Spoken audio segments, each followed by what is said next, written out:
Newsroom Live, sponsored by Chandragupta Academy, top floor, Rama Govind Palace, Rewa. नमस्कार, Vindhya times में आपका स्वागत है। विंध्य की 4 बड़ी खबरों को लेकर आपके बीच हाजिर हुए हैं। बात करते हैं पहली खबर की। इन दिनों विवेक तनखा कांग्रेस नेता की एक ट्वीट का बड़ा जिक्र हो रहा है पूरे प्रदेश में। आपको बताएं कि वो ट्वीट मध्य प्रदेश के विधानसभा अध्यक्ष के पुत्र राहुल गौतम के चुनाव हारने को लेकर किया गया था। आपको बता दें कि एमपी इलेक्शन 2023 नई यात्रा के नाम से एक ट्वीट किया गया था।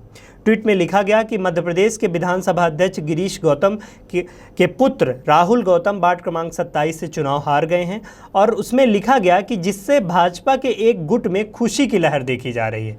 इसके बाद तमाम रिट्वीट हुए।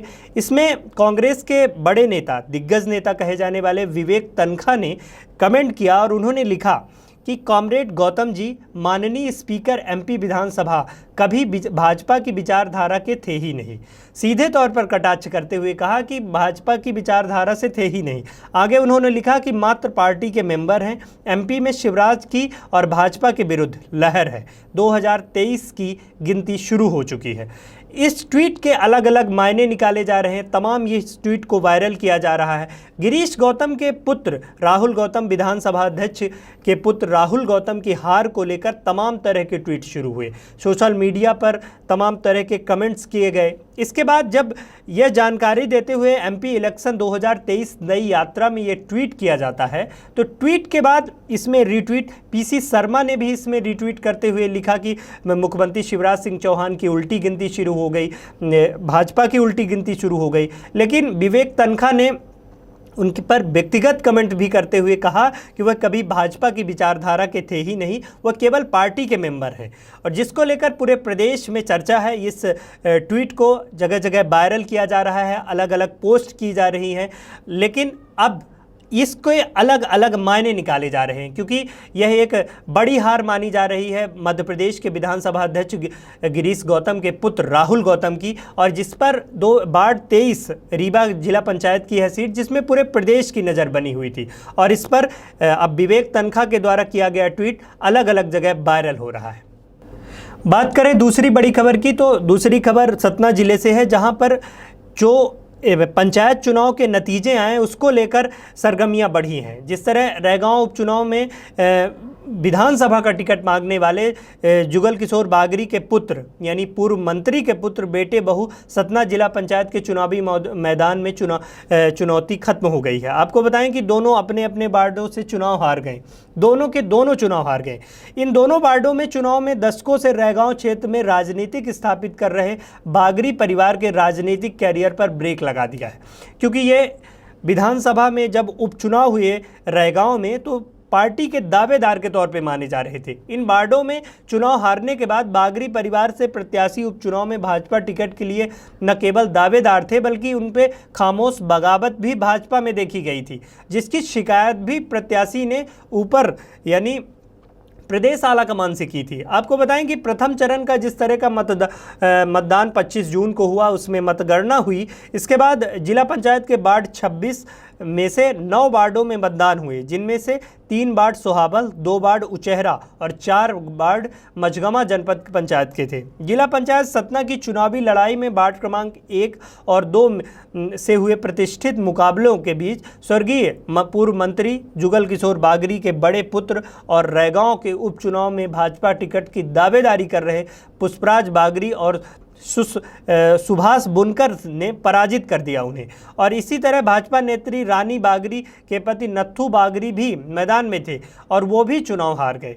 इस तरह वार्ड क्रमांक 2 से पूर्व मंत्री बागरी की छोटी बहू वंदना देवराज बागरी, जो उपचुनाव में टिकट की दावेदारी कर रही थी, वो भी, और उनकी पुत्री प्रियंका बागरी मैदान में थी, लेकिन उन्हें भी हार का सामना करना पड़ा। उन्हें आरती वर्मा ने परास्त किया। दोनों वार्डों में चुनाव के दशकों से रैगांव की क्षेत्र की राजनीति स्थापित बागरी परिवार के राजनीतिक करियर पर ब्रेक कहा जा सकता है, क्योंकि यह बहुत बड़ा उलटफेर कहा जा सकता है कि विधानसभा के उम्मीदवार के तौर पर जिन्होंने अपनी प्रत्याशी के तौर पर अपनी बात रखी थी, अब वो जिला पंचायत का चुनाव हारने के बाद एक बड़ा उलटफेर और भाजपा के लिए ये बुरी खबर कही जा सकती है। अगली खबर सीधी जिले से है, जहां त्रिस्तरीय आम चुनाव को लेकर द्वितीय चरण के विकासखंड मछौली और रामपुर नैकिंग में 1 जुलाई में मतदान और 4 जुलाई को मतगणना किया जाना है। उसी को देखते हुए मझौली और रामपुर नैकिंग में मतदान दल का मतगणना दलों को द्वितीय चरण का प्रशिक्षण आज दिया गया है। कलेक्टर और जिला निर्वाचन अधिकारी की ओर से प्रशिक्षण कार्यक्रम के लिए सम्मिलित होते हुए निर्वाचन कार्य में संलग्न अधिकारियों और कर्मचारियों के उत्साहवर्धन का काम किया है। कलेक्टर की ओर से जो जोनल अधिकारी मतदान केंद्रों पर निरीक्षण के लिए विस्तृत समीक्षा की गई है और संबंधित विभागीय अधिकारियों को मतदान केंद्रों पर आवश्यक व्यवस्थाएं सुनिश्चित करने के लिए दिशा निर्देश दिए गए हैं। कलेक्टर ने कहा कि मतदान केंद्रों में बारिश को ध्यान में रखकर समस्त व्यवस्थाएं बनाई जाएंगी। अगली खबर की बात करते हैं तो अगली खबर सतना जिले से है, जहां पर कांग्रेस की गुटबाजी सीधे तौर पर अब देखने को मिल रही है, क्योंकि सतना जिले में कल पूर्व मुख्यमंत्री कमलनाथ का आगमन हुआ, प्रदेश अध्यक्ष कांग्रेस पार्टी के, लेकिन वहां भी गुटबाजी देखने को मिली। सतना में सोमवार को जो पीसीसी चीफ की चुनावी मंच सभा हुई तो मंच में कांग्रेस के कई स्थानीय दिग्गज चेहरे नदारद देखे गए। इन नेताओं के मंच पर अनुपस्थिति को लेकर चुनावी दौर में कांग्रेस में अंदरूनी कलह और एक बार फिर इशारा करते हुए अंदरूनी कलह दिखाई देने लगी है। अब सियासी गलियारों की बात करें तो वहां पर अटकलों का बाजार अब फिर से गर्म होने लगा है। सवाल उठने लगे कि क्या वाकई में कांग्रेस में सब कुछ ठीक नहीं है, नाराजगी चल रही है। सब कुछ अगर ठीक है तो वो नेता जो स्थानीय बड़े नेता है वो वहां से नदारद क्यों दिख रहे हैं। दरअसल सतना के टाउन हॉल में सोमवार को कमलनाथ की सभा में मंच पर कई दिग्गज चेहरे नजर नहीं आए। विधानसभा में पूर्व डिप्टी स्पीकर राजेंद्र सिंह, पूर्व नेता प्रतिपक्ष अजय सिंह और पूर्व महापौर लोकसभा प्रत्याशी राजा राम त्रिपाठी, पूर्व स्पीकर लोकसभा प्रत्याशी सुधीर सिंह तोमर, पूर्व महापौर मनीष तिवारी, पूर्व विधायक यादवेंद्र सिंह, प्रदेश के सचिव रविंद्र सिंह, मतलब कहा जा सकता है कि कई बड़े नेता इसमें दिखाई नहीं दिए। और ये माना जा सकता है क्योंकि अंदरूनी तौर पे ये बात अंदर खाने से आ रही है कि सतना जिले में सिद्धार्थ कुशवाहा को टिकट देने से कांग्रेस का एक तबका नाराज है, जिसके चलते यह शायद इस कारण से शामिल नहीं हुआ, क्योंकि रायगांव उपचुनाव में कांग्रेस एकजुटता की बदौलत जीती थी।